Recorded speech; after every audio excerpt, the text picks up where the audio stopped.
What's up, guys? Welcome back to Malt Mondays. I'm Paul, and today we're looking at the newest release from Glenmorangie, and that's from their private range, the Bacalta. So every year, for the last 8 years, Glenmorangie has released a new bottling where they explore some sort of different type of influence on the flavor of the whiskey. So you had, for instance, the Atlanta, which was done only in fresh American oak. You had the last year's Meerschaum, which had like heavily charred casks used, that was made to be very dessert-like. You had an edition that focused on a different type of barley. So this one, what they've done is they have commissioned specialty Malmsey casks.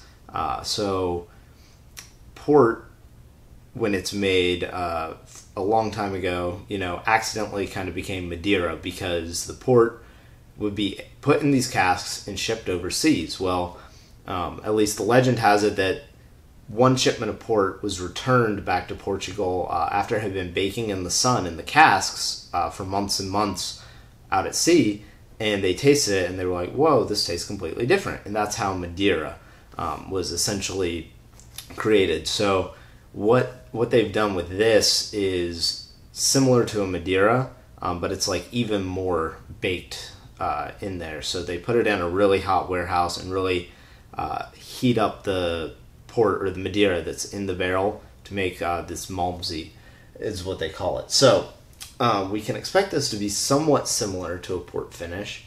And the first thing that I want to point out is that there is no age statement on this bottle.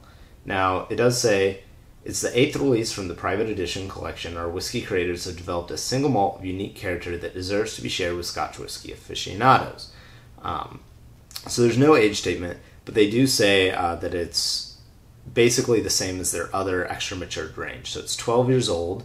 It's done for 11-ish years in ex-bourbon barrels, and then it's done for like 1 to 2 years in these Malmsey casks, depending on, each cask and how it's partaking the flavor at the time. Not every cask ages at exactly the same rate. So it's around 10 years ex-bourbon, around 2 years in these Malmsey casks. Now, it's also bottled at 46% ABV, so we like to see that. It's non-chill filtered, which is great. However, I don't think it says anything about coloring.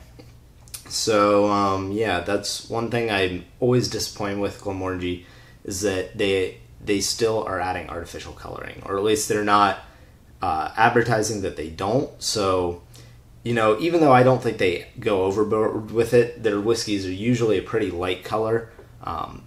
That's still there.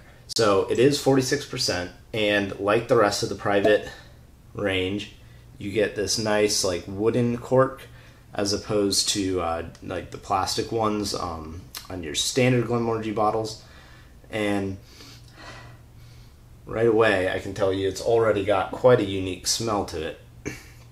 So, I've been really excited to try this for a while, because despite the fact that I haven't reviewed many Glenmorangies on my channel here, I actually really like the distillery quite a bit. I like most of what they put out. So, in the glass, it's got a really nice color. Again, pretty light, so I don't think they're going overboard much with the artificial coloring, but we have to assume that it's there. So, on the nose. Wow. This is one of the most succulent aromas that I've gotten in a whiskey. It's not overly powerful in terms of the aroma that like you might get with something really smoky or really heavily sherried, like an Abril or Abuna or something. It's not like viscous on the nose, but the aroma here is you're getting tangerines, like a syrupy smell. There's stewed fruits like red apple peels. There's an oak spice in there. Definitely some fig and raisin. There's even like a chocolate shaving coming out.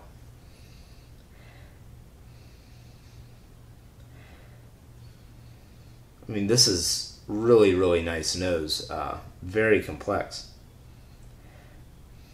And for 46% ABV, there's absolutely no sharpness here.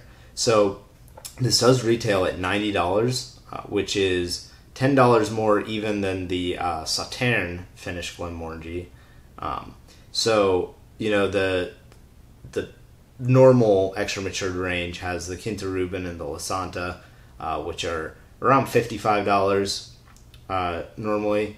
And then there's like the Glenmorangie 18 at $120, and this one's just under that. So for a 12-year-old whiskey, this is fairly pricey at $90, but just from the aroma alone, I can tell you I think this is going to be worth it. So let's taste it.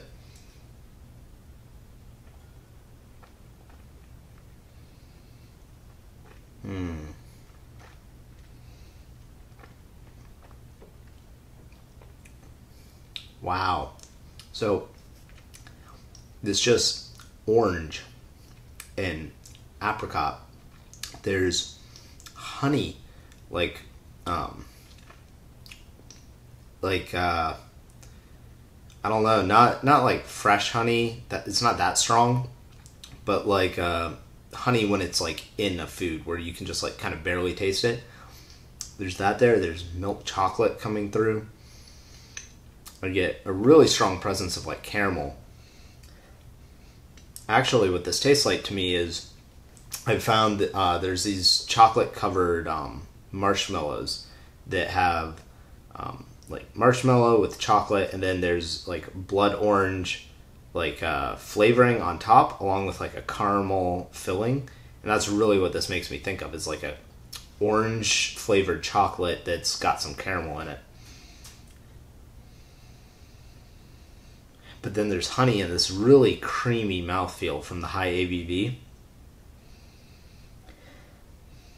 This is delicious.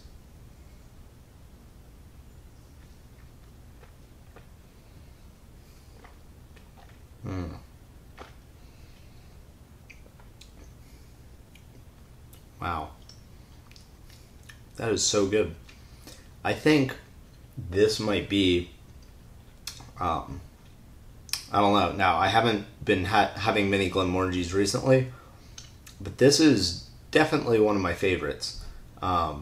This might be one of my favorite whiskeys just in general. Now, the price is a little high for the age statement, but for the quality and the flavor that you're getting here, I don't think it's overpriced at all. So I'm going to give this an A. And man, I was not expecting it to be that good.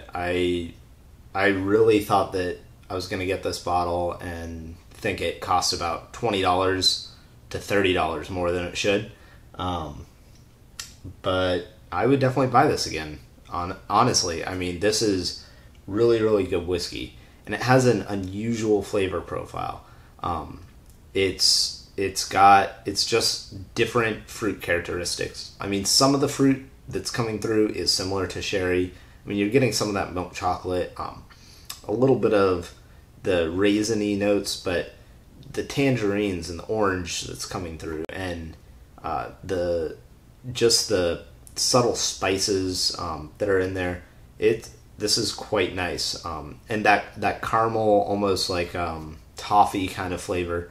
It's really, really nice. So I highly recommend this. Again, I'm giving this an A, which is, I mean, short of an A+, that's the highest, on my grading scale now, which just means this is excellent whiskey. And I highly recommend this. If you like Glenmorangie at all, and even if you have had Glenmorangie in the past and haven't been like wild about it, I really think this one is very, very nice, and certainly worth looking for at a bar and trying if you have a specialty whiskey bar near you, or finding a friend that's got one, for sure.